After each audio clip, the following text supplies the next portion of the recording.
Ada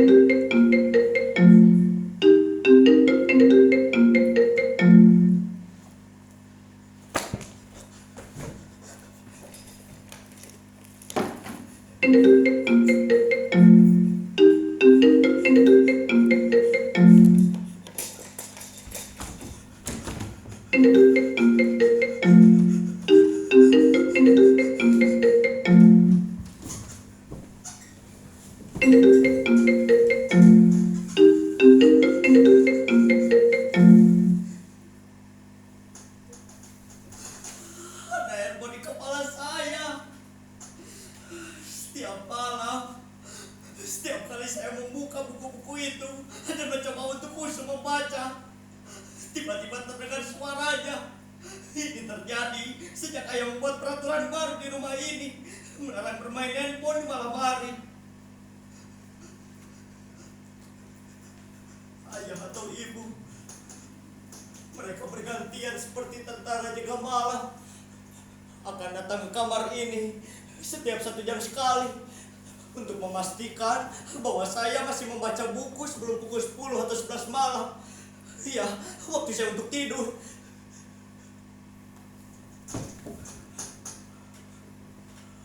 Pintu itu tidak boleh saya kunci sebelum jam tidur tiba. Iya, ini peraturan kedua. Sebentar lagi, sekitar 15 menit atau 20 menitan lagi, salah satu di antara mereka akan datang ke kamar ini. Itu artinya saya harus ada di bangku ini dan membaca.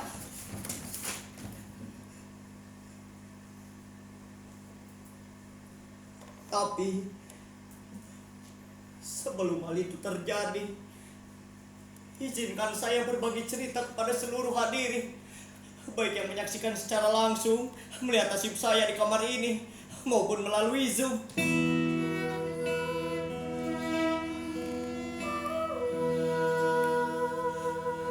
Bukannya saya tidak mau berusaha, bahkan segala daya dan upaya sudah saya kerahkan untuk bisa membaca dengan khusyuk dan bahagia.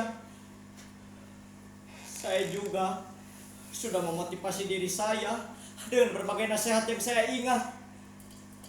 Kata-kata mutiara, semboyan, pepatah, pantun, yel-yel penyemangat belajar, hingga kritik tajam para pakar mengenai bahayanya kecanduan handphone.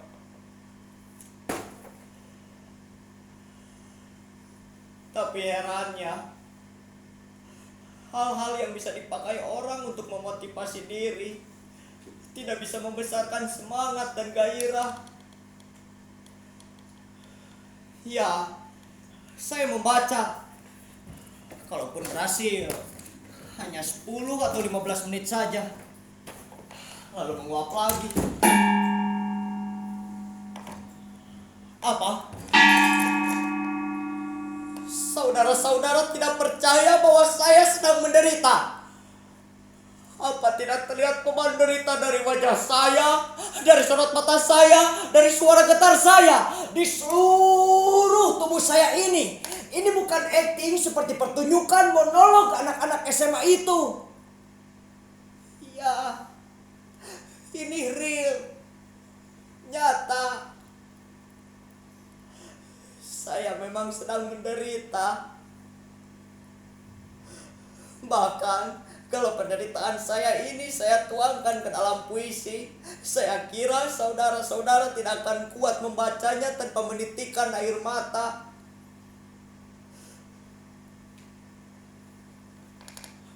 Tak percaya? Saudara-saudara tidak percaya bahwa saya sedang dibuli sapi dan dikepung sedih?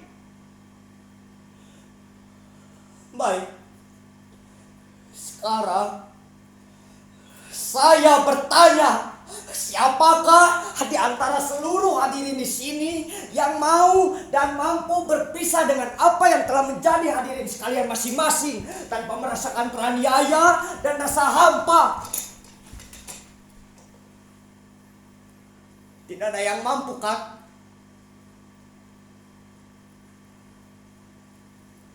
Begitu juga saya.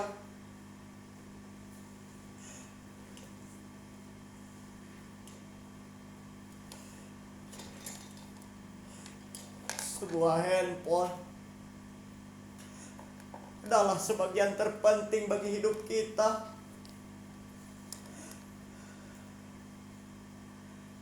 Bayangkan, sejak dari kecil ia sudah bersama kita, menemani kita di kala pagi, siang, sore, bahkan malam. Ia selalu menemani kita tanpa mengeluh sedikit pun. Dan ia telah menyimpan nama kita dan seluruh memori kita di dalam dirinya. Dan kita telah menjadikan password dan kunci pembuka dirinya di dalam benak kita. Dan kita bisa semakin dekat dan nyaman dengan dirinya daripada dekat dengan sesama kita. Itulah mengapa berpisah dengan dirinya, meski cuma saban malam, seperti melewati bertahun-tahun kesepian.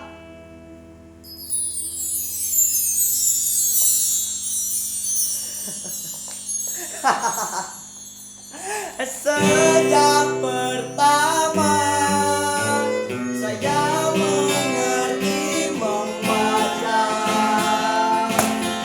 dan menulis, saya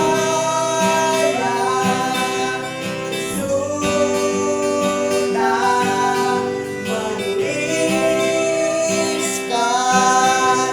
nama saya ke dalam dirinya.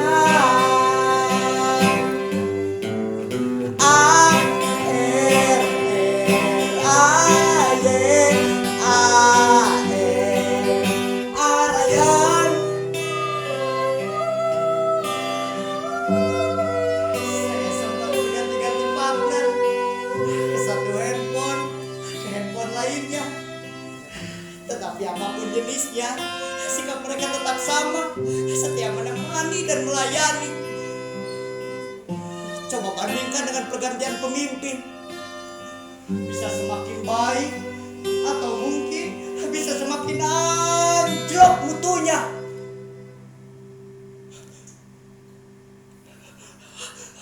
Maaf, saya agak ngelantur.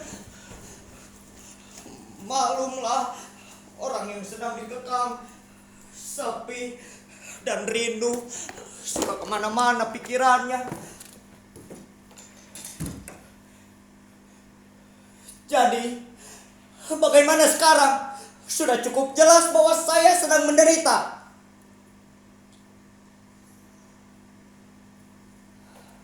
Saya menderita bukan karena saya berpisah dengan dirinya saja, tapi saya dihadapkan pada dua keberadaan secara bersamaan.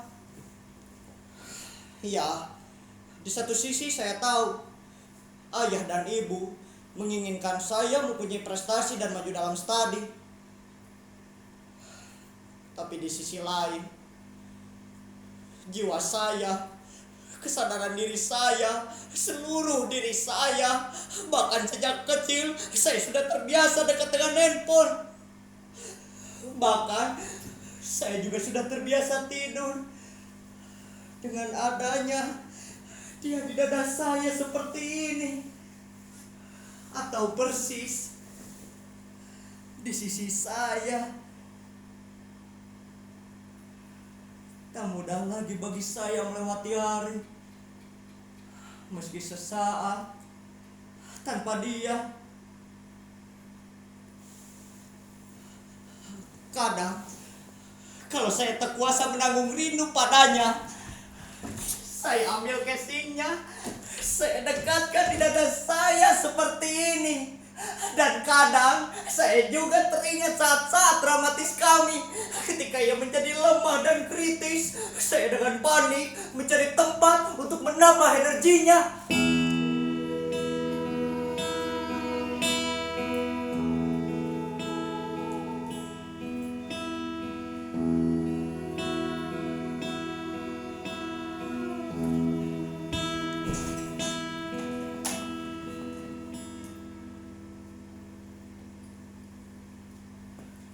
Teng teng tong teng teng tong teng tong teng tong teng.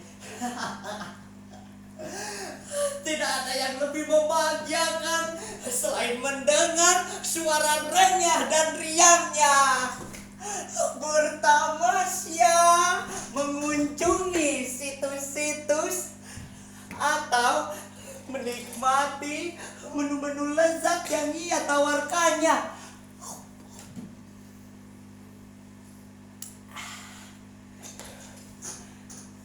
Ia telah membuat hidup ini menjadi lebih mudah, simpel dan cepat. Dan ia tidak akan membiarkan kita menunggu lama-lama. Ia bisa membahagiakan hidup ini. Dan ia akan memberitahu kita apa saja dengan cepat dan ringkas. Tidak perlu mengerahkan tenaga.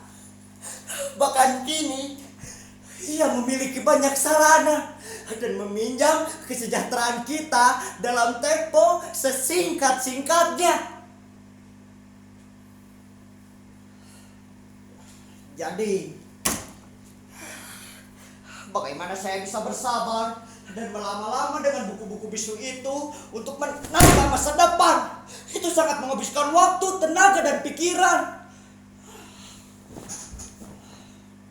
Sementara kita hidup di masa bergantungan oleh kecepatan dan keringkasan. Siapa yang tidak cepat dan ringkas akan ditinggalkan. Akan menjadi posing, menjadi penghuni Museum Peradaban.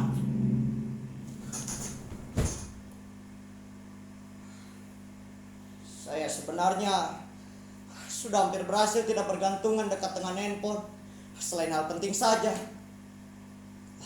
Tapi saat saya memergoki ayah dan ibu saya pada suatu malam yang sedang duduk asik dan begitu intim dengan handphonenya masing-masing, saya jadi berasa dihianati.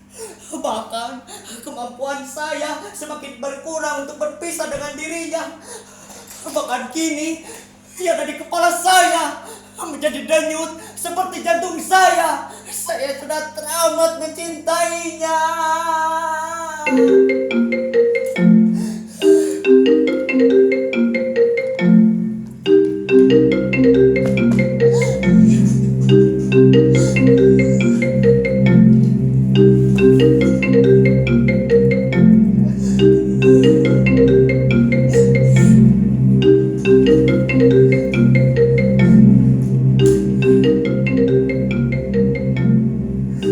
Jangan terlalu dalam. Jangan terlalu dalam mencintainya. Atau kalian akan menderita seperti saya. Ada apa, Ryan? Tidak ada apa-apa, Ayah.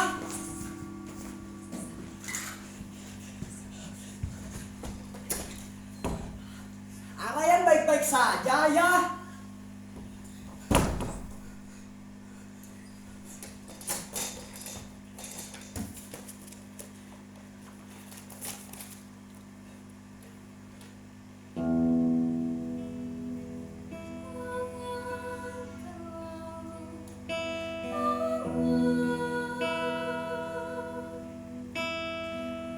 Betapa berat dan panjang jalan yang harus kutempuh.